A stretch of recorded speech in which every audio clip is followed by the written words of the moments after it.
بھی نہیں ہوں، نہ میں کوئی عالم ہوں، میں تو ایک عام انسان ہوں، اور پتہ نہیں میرا کوئی علم بھی اتنا ہے کہ نہیں، میں تو کوئی کسی پہ انفورس نہیں کر رہا کوئی چیز۔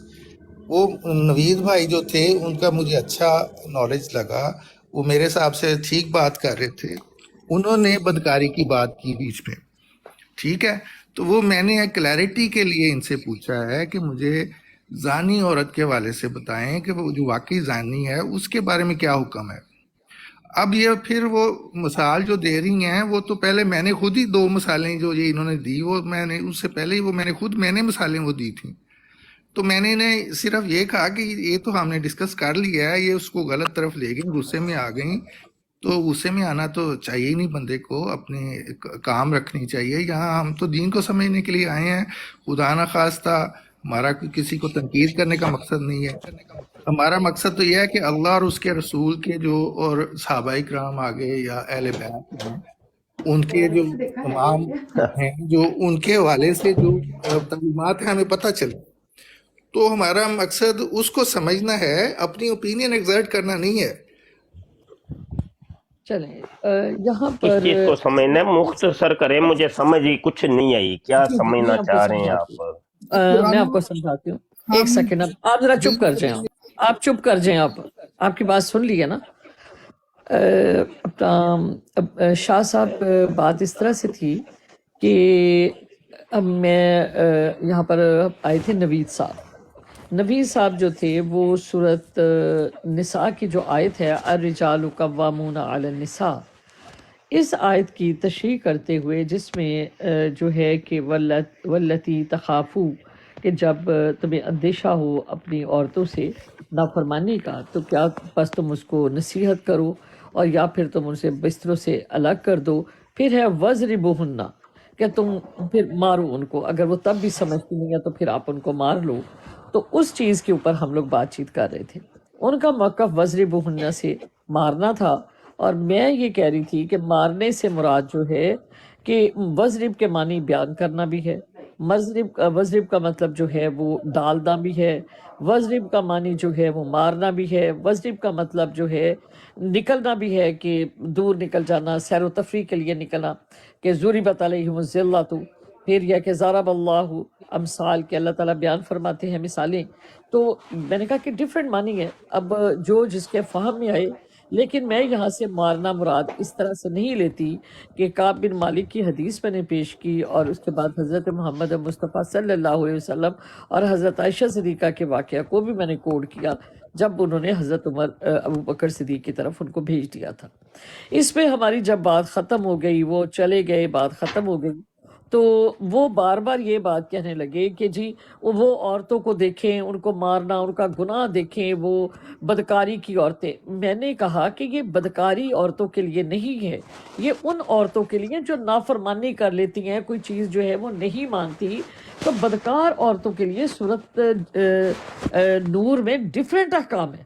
اب 2 گھنٹے لگا کر ایک بندہ بات کر رہا ہے، ٹھیک ہے، یہ بندہ سن رہا ہے، تو اس کو یہی نہیں پتا کہ یہ نافرمانی میں اور بدکاری میں فرق کیا ہے، ٹھیک ہے۔ اور اس کے بعد جس وقت 2 گھنٹے وہاں پر لگائے، اور یہ بندہ اینڈ کے اوپر آ کے کہتا آپ اس کا گناہ بھی تو دیکھیں نا، وہ تو بدکاری میں نے کہا وہ بدکاری نہیں ہے، وہ یہ ہے کہ کوئی عورت نیکوکار بھی ہے، قانتات بھی ہے، سب کچھ ہے، لیکن اس کے اوپر کوئی اندیشہ ہے کہ وہ کوئی یہ بات جو ہے نا وہ اس کی بات نہیں رہی، یا کوئی اس طرح کی بات ہے۔ تو پھر کہتا اچھا مجھے بدکاری والی عورتوں کے بارے میں بتائیں، ان کے لیے کیا حکام ہے۔ میں نے کہا جی ٹھیک ہے، میں آپ کو بتا دیتی ہوں۔ میں نے سورۃ نور کی آیات پڑھی، اور جس وقت پڑھ کے ان کی سزا بتائی، تو مجھے کہتا ہے کہ اگر کوئی عورت جو ہے اس کو مطلب جو ہے وہ اپنی بیوی کو مطلب اس طرح سے دیکھ لیتا ہے، ٹھیک ہے، اب اپنی بیوی کو دیکھتا ہے وہ، تو مطلب اس پہ اللہ معاف کرے گا یا سزا؟ میں نے کہا دیکھیں جب وہ ایک گناہ کا اعتراف کر لیا، تو پھر میں نے 2 حدیثیں اس کو بیان کرنے کے لیے، کہ ایک حضرت کہ ایک عورت نبی کریم صلی اللہ علیہ وسلم کے پاس آئی، تو اس کے لیے نبی کریم صلی اللہ علیہ وسلم کا کیا حکم تھا، اور ایک مرد آیا، تو جب وہ بھاگنے لگا کہ مطلب اعتراف کرنے کے بعد، تو آپ نے فرمایا کہ بھاگنے دینا تھا، پھر آپ کیوں پکڑ کے لائے اسے؟ تو اس کے مطابق ہم کہ اگر کوئی شخص دیکھ لیتا ہے، اب ان دونوں کا معاملہ ہے، اب وہ کہتا حدیثیں تو مجھے آتی، یہ نہ سنائے مجھے اگلی بات کرے۔ میں نے کہا بھی میں نے جب موقف ہی اپنا نہیں رکھ سک رہی، تم نے سنی ہے تو پھر نتیجہ بھی نکال لو۔ پھر مجھ سے کیوں پوچھ رہے ہو تم؟ تو وہ جان کے کہ پہلے 2 گھنٹے اس بندے نے قرآن کا مفہوم سمجھا، اس کو 2 گھنٹے ہم بیان کرتے رہے، اور اینڈ پہ ہمیں کہتا ہے اچھا وہ تو بدکار عورت تھی۔ میں نے کہا یہ بدکار عورت کے لیے نہیں ہے، زانیت و زانی کے لیے اور احکام ہے، یہ نافرمان عورت کے لیے ہے جو فرما برداری، جس کو اندیشہ ہے، جس کو ڈر ہے کہ ایسا نہ کرتی ہو۔ تو اب مجھے بتائیں کہ ایسے بندے کا مفتی صاحب کیا کرے بندہ؟ جی مفتی صاحب۔ اچھا گزارش یہ ہے کہ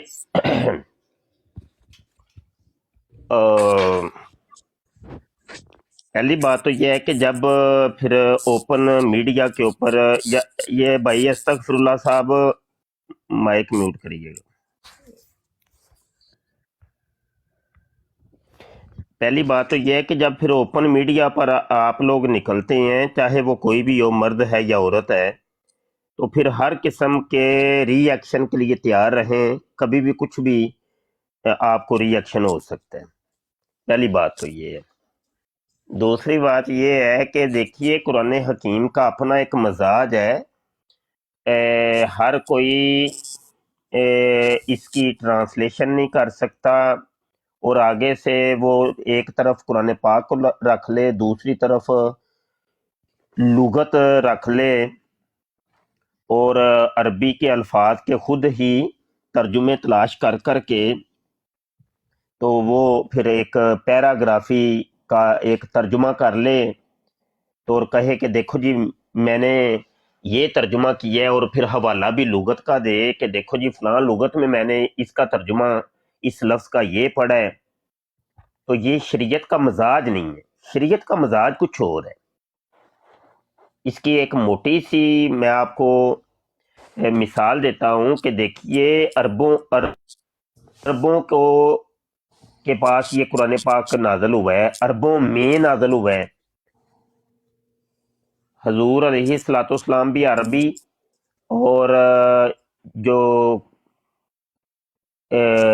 قریش مکہ تھے وہ بھی عربی، مکہ اور مدینہ سب عربی۔ تو اگر یہ اتنا ہی آسان ہوتا کہ قرآن خود ہی ہر ایک کو سمجھ میں آ جانا ہوتا، اور اس کے الفاظ معروفہ کے معروف تراجم مراد ہوتے، تو پھر اللہ پاک یہ کتاب کسی جگہ کے اوپر رکھ کے، کسی پتھر پر رکھ کے سارے مسلمانوں کو کہتا یہ لو وہاں پہ چلے جاؤ، کتاب ادھر پڑی ہوئی ہے، اٹھا کے خود پڑھو، خود سمجھو، کیونکہ تم تو عربی النسل ہو، تمہیں تو پتہ ہے کس لفظ کا کیا ترجمہ۔ لیکن نہیں، 23 سال لگے ہیں تو نبی عالم صلی اللہ علیہ وسلم نے وہی عربی کے الفاظ ان کو سمجھائے ہیں کہ جو عربی یہ بولتے تھے اسی عربی کے اندر تھا۔ سوال یہاں پر یہ ہوتا ہے پیدا کہ دیکھو اگر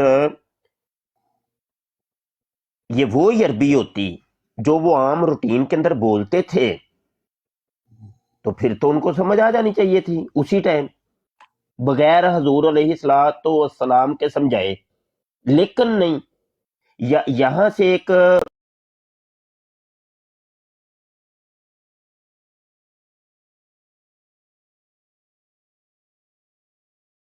ان کے مطالب کچھ اور ہیں، ان کے مفاہیم کچھ اور ہیں۔ عربی ایک فصیح و بلیغ زبان ہے دنیا کی کہ جس میں ایک لفظ کے 1000 معنی ہے، اور ایک معنی کو ادا کرنے کے لیے عربی کے متبادل 1000 الفاظ ہیں۔ اتنی فصیح و بلیغ زبان ہے کہ شیر کے 10,000 نام ہیں۔ شیر اردو کے اندر جس کو آپ شیر کہتے ہو، عربی کے اندر اس کے لیے 10,000 الفاظ ہیں۔ اتنی فصیح و بلیغ زبان۔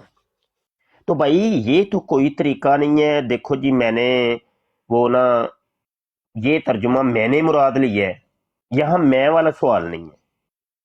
ہاں شریعت کا مفہوم وہی چلے گا کہ جو شریعت نے لی ہے۔ وہ رجوع کیا جائے گا اپنے سابقہ علماء کی طرف کہ 1400 سال سے ایک اس کا ترجمہ اور مفہوم کیا چلتا آ رہا ہے۔ اب دیکھیے کہ اس 1400 سال کی تاریخ کے اندر مان لیتے ہیں کہ 1 کروڑ علماء کرام گزرے، زندہ لوگوں میں یا مردہ میں سے 1 کروڑ ہم ایک فگر متعین کر لیتے ہیں۔ بھائی 1 کروڑ علماء میں سے صرف 2 عالم دین ایسے تھے جنہوں نے ترجمہ کوئی اور مراد لیا، لیکن وہ آپ ایک بہت بڑی تعداد کو اگنور کر رہے ہو، صرف ان 2 کا ترجمہ لے رہے ہو، آخر کیوں؟ کیونکہ یہ قاعدہ کلیہ ہے کہ جھوٹ کے اوپر اجتماع جو ہوتا ہے محال ہوتا ہے، جھوٹ کے اوپر کوئی جمع نہیں ہو سکتے، پوری جماعت ہی جمع نہیں ہو سکتی۔ جھوٹ بولے گا 1 بندہ بولے گا، 2 بولیں گے، 3 بول لیں گے زیادہ سے زیادہ، یہ تو نہیں پوری جماعت ہی اٹھ کے جھوٹ ہی بولنا شروع کر دے۔ اور جو اجماع ہوتا ہے وہ علماء کا تصور کیا جاتا ہے، عوام کا نہیں۔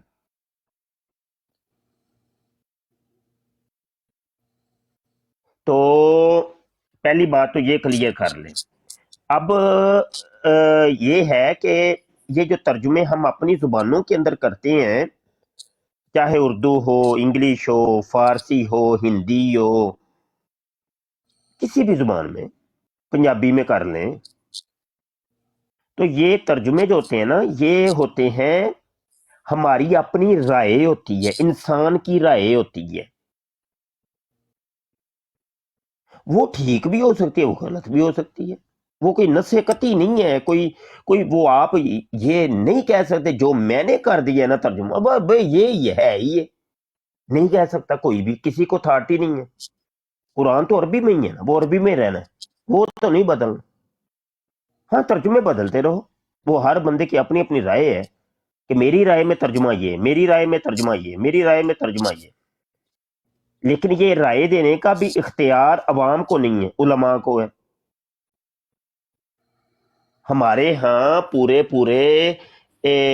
تفسیر القرآن کے علوم پڑھائے جاتے ہیں، علوم القرآن کی کتابیں پڑھائی جاتی ہیں کہ جس میں ترجمہ اور تفسیر کرنے کے قواعد و کلیات جو ہیں وہ بتائے جاتے ہیں، کہ ایسے نہیں بھائی ہر کوئی اٹھا چلو جی میں ترجمہ کرتا ہوں، میں تفسیر کرتا ہوں۔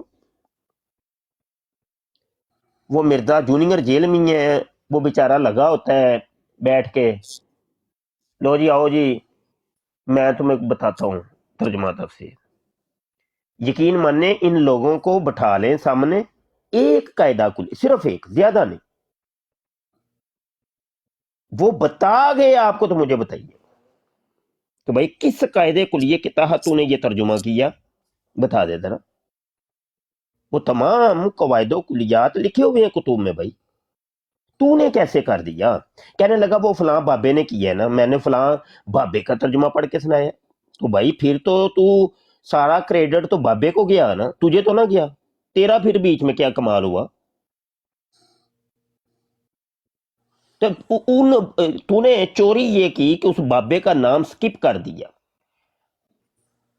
اصول حدیث کے اندر ہمیں ایک اصول ملتا ہے جس کو کہتے ہیں تدلیس۔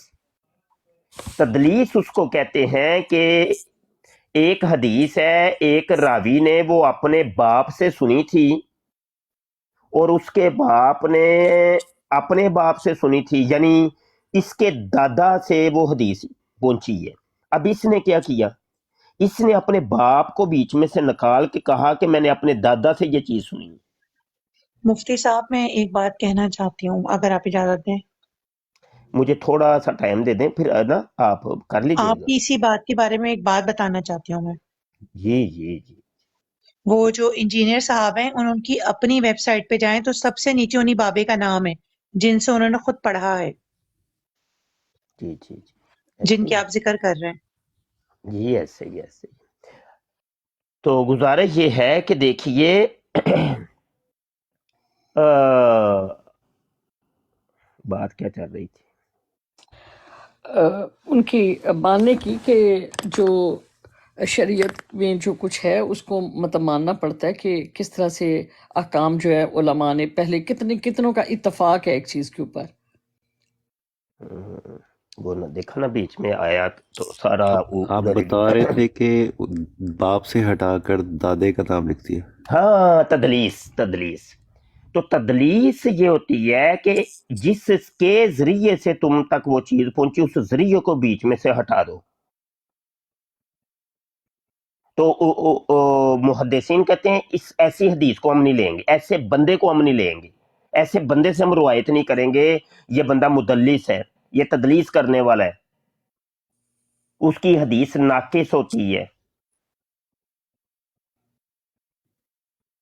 تو بھائی تم نے وہ کیوں نہیں بتایا کہ میں نے فلاں بابا ہے، فلاں بابے کے ترجمہ اور تفسیر پڑھ کے سنا رہا ہوں، تو نے اپنے نمبر ٹنگنے کی شروع کر دیا.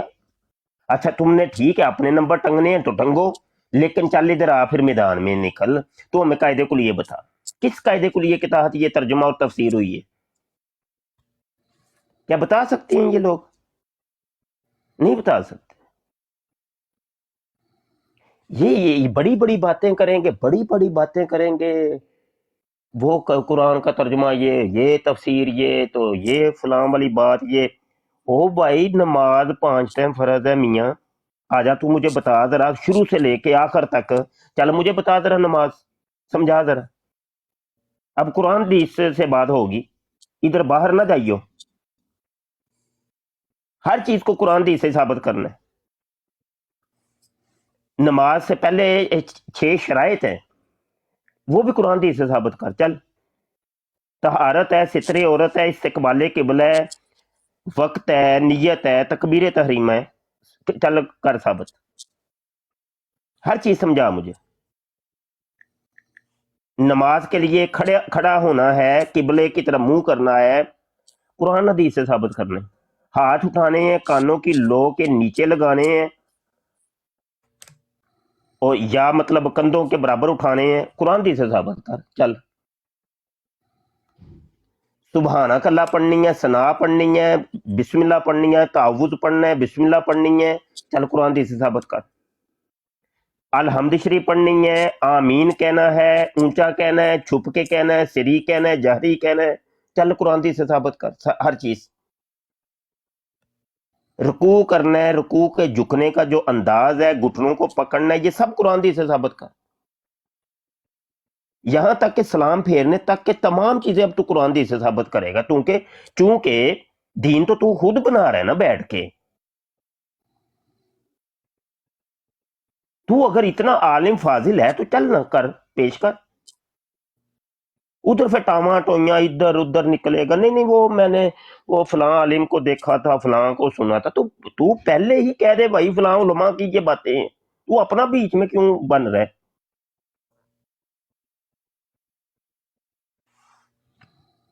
تو یہ معاملات ہیں. اور ابھی ہم مزید مجھے تیاری بھی کرنی ہے.